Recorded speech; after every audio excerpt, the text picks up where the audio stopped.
all right. Thank you for coming today.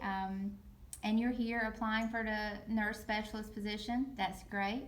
So let's get started with the interview. Okay. All right, going through your background.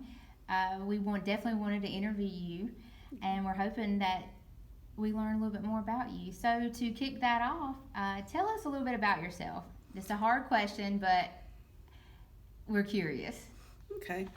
Well, my name is Maddie Raspberry, as you know, and I'm divorced. I was a single mom for a few years, but my daughter is now grown. She's got her esthetician license, and she's doing well on her own. So Amazing. very proud of her. Um, my early work history, I worked in customer service and retail management, and then I went back to school in my late 30s, early 40s, and got my Bachelor of Arts degree in anthropology, and then went on for my master's in anthropology, which I chose because just found the field to be fascinating. Every aspect of it. I mean, as you know, it's the study of the human beings from every aspect: physical, biological, cultural, even linguistically. And I think that gives me a unique edge to bring into the medical field. When looking at patient histories and patient data and stuff, that I'm able to look at the patient from all of these different perspectives that your average non-anthropology related person may not think of. But I after I was having worked as an anthropologist for a while, I started having trouble getting permanent employment with it. They were all contract positions, and I needed something a little bit more permanent at this stage of my life. So took a class for medical assisting, for nurse assisting actually, and I was able to see how I could really tie my anthropology background into the medical field, and that just the bug bit me for nursing, and I applied and started nursing school, and I'll be graduating soon, and this is my first dive into the nursing field specifically. Well, I'll tell you, your anthropology background is fascinating to me, at least. It's so different, yet so intriguing at the same time. So, tell us a couple of strengths that you have that will benefit the company. I take constructive criticism very well. A lot of people don't seem to take it in the light that it's given, and they misunderstand it. I understand that it's given to help improve, and nobody's perfect, and so everybody can always, stand to be constructively criticized. Now, that's not to say that I do well when somebody is constantly criticizing me for no reason, but in the natural flow of things, constructive criticism is a given, and I actually thrive off of it because I always hope to better myself and learn more, and I'm just fascinated with learning. All right, do you have another strength that you want to share with us that'll benefit the company? Oh, well, I have several, but to pick one, I maybe would go with being a team player. I really work well with others. I get along great with others. I can adapt to most any situation and any type of person of all backgrounds, and it makes everybody's job easier when people get along and can work as a team, rather than a whole lot of people doing stuff individually. If you can mesh together as a team, I feel like that's the best way to serve. Well, that sounds right up our alley, exactly what we're looking for. That sounds great. What is one weak area in which you need to improve? Well, let's see. If I have to pick one thing, I guess it would be the inability to decide what to answer right now. Well, I think Um, we all, I think we all kind of have those moments to tell you the yes, truth. just I'm having that moment right now, yes, I am interviewing you. too. Could you So, repeat the question, please? Maybe I yes, I can. most definitely can. All right, so we'll just call that one even. Okay. So, okay, so again, let's try this again. What is one weak area in which you need to improve? um, Let me think. cut. My mind's blank. Well, I can answer this question for you. Okay. Deciding what to answer. Deciding what to answer. All right, so let's just come back to that question. Okay. How about that? That, you know what, honestly, that one would be a hard one for me to answer too, because, you know, we want to think that we're amazing. So it's hard to like point out our flaws, right? So let's just come back to that one. Okay. So you can think about that a little bit. Tell us about a time where you were part of a group. Okay, well, recently I was in a group project for a class I was taking in school, and there were 5 of us, and we decided that we would evenly distribute and take our topic and divide it into 5 different parts, and that each person would play to their strengths, and they took the part that they felt most comfortable with so that they could do their best job on it.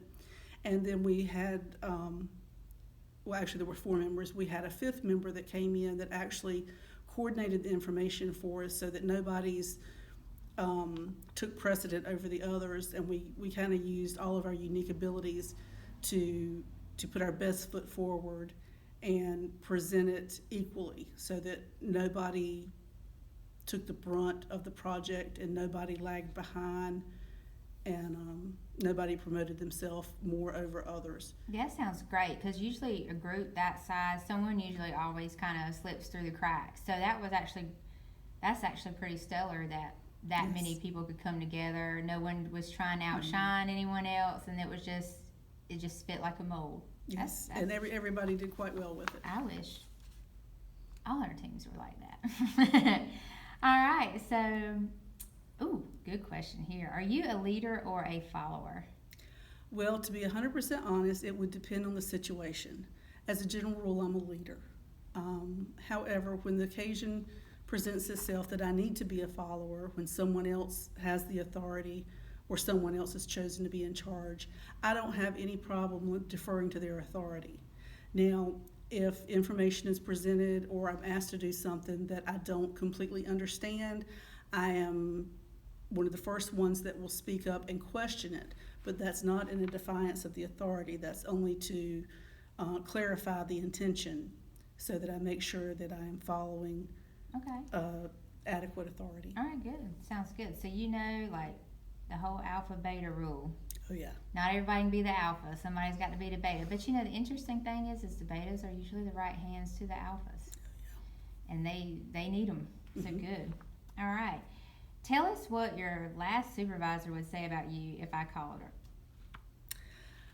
One of my strengths that she particularly noticed and commented on was my flexibility, my ability to adapt to whatever situation presented itself. Change is inevitable in any business. Theories change, practices change, times change in general, and the ability to go with the change and not let it throw you, I think, is a very important quality, and that's one quality that I've always been done well with. I Good. can embrace change rather than fight That's it. good. You're right, because especially in the healthcare industry, it is constantly changing. Mhm. Yes, that's perfect. Describe your work style. Thorough, with a lot of attention to detail, but in a laid-back, relaxed manner. I feel like anybody who gets themselves too stressed out at any given time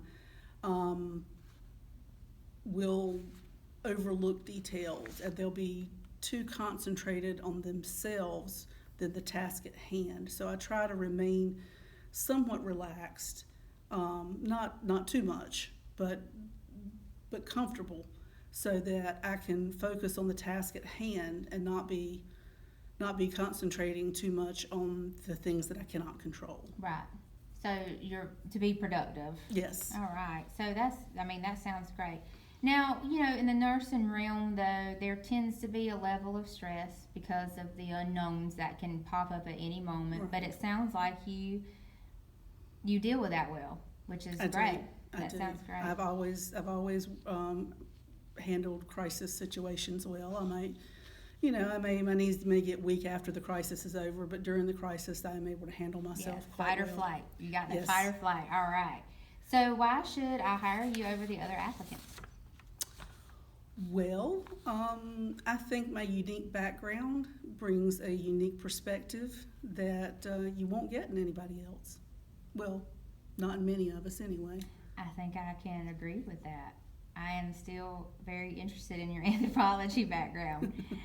All right. And I see that you have some customer service background too. Tell me some more about that. Okay, well, in general, I was, have worked in sales, as a cashier, and then I worked as a customer service manager right on up through retail store managers and stuff. And that experience taught me how to protect the business while keeping the customer satisfied, but also protecting the business interest. In a medical field, how it would translate, I think, would be to remember that the facility is a business as well, and that you have to protect the interest and the integrity of the business in order to provide the best patient care.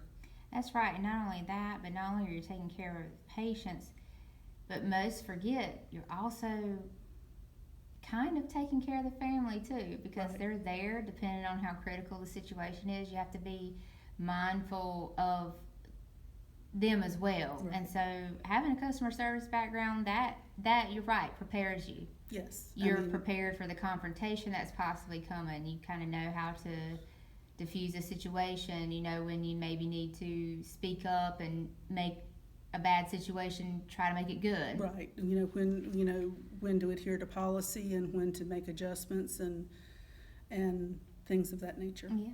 All right. So tell us about a time you had to meet a deadline. Well, nursing school was a bundle of deadlines. That's the most deadlines I recall having in a tight space at one time that I can recall recently. That had about a 2-month window. There was the application deadline, and had to get all the different transcripts from high school and all the different colleges. There was a deadline for those. That was just in order to get the application processed. And once it was processed, I was accepted provisionally, provided that all of my medical background passed. Came back yeah. Okay. I had to have vaccinations. I had to have booster shots. I had to get old vaccine records. I had to have a medical checkup, and all these things had to be done in time and turned in on time. And then once that provisional acceptance was done, then I had another deadline for my background check and things of that nature. And all of that was within a 2-month period before I could attend the orientation session, which was the deadline that had to be done before classes start, all within a 2-month period. Well, I'll tell you, that's impressive because I don't know about you, but for me, a month goes by with the snap of a finger. The way I handle it is I take it all, I put it on a timeline and convert that into a checklist that I check every day and, day by day, so that I don't miss anything. Oh, I love checklists. I love checklists too. There's something about being able to check it off done And that is very satisfying. And writing it down, once you write it down, you often don't have to check the list again because you've got it in your head. Right. But that act of writing it down helps you remember. And it just, something about it. And nobody's perfect, so it's always helpful to have that list as backup. That's true. So where do you want to be in 10 years? Well, I'm hoping to specialize in more detail in the nursing field. Exactly where and what specialty, I don't know yet. I'm Sure. hoping through my journey that I'll work in a couple of different places, and that I'll be able to narrow down what is the best fit for me. But I'm hoping to be at a specialist level, possibly even a nurse practitioner by that point in time. Well, if you come aboard as one of our nurse specialists, just what you'll be exposed to in the next couple of years will just shine so much light on just other possibilities. Of course, we'd love to have you stay in 10 years, but we'd love to see our people grow as well. So I actually like that you had some more aspiration instead of just saying that you wanted to be in the nurse specialist role. So that's great. And you will have so many opportunities to see the different varieties that we have in specialists and in nursing areas. So I look forward to it. all right, so let's go back to that daunting question that we both had a hard time with. You ready? I don't know. I think so. Okay. All right, so what's one weak area in which you need to improve? I can be indecisive on occasion, but most of the times not. I tend to sometimes change the way I'm going to reply to a question at the last minute. But in everyday perspective, I don't have any trouble making a decision so far as patient care and what to do. Often I just go back and question the way I word something because I want it to be as clear as possible. Well, I think we all can relate to that a little bit, especially if the two choices you have are equally as beneficial. That can raise some indecision. That doesn't necessarily mean that's it doesn't mean it's a flaw. Mm-hmm. I face that from time to time where I'm just like, I really just don't know. Not right now. So, all right. Well, if that's your weakest area, then we're good. All right. I like how you were able to come back with that question. To me, I think that's one of the hardest questions to answer because, like I said before, we kind of don't want to point out your flaws. You want to point out that you're amazing. And I have them. I know I do, but just indecisiveness right at the moment is. Well, at least it's the not worst. chronically late or No, something like that. No, I'm chronically early. As a matter of fact, I've always been one of those people. I'm terrified of being late. I don't know what I think will happen, but it's just I grew up that way. No. Well, they say it's a sign of respect. Although I tend to be late, and I don't think of it as disrespect. I'm not, but it just happens. As long as you're not chronically late. This is true. It happens. To It happens. All right. Well, thank you for your time. It was very nice meeting you. It's very nice meeting you. Look forward to chatting with you again soon. Okay, thank you.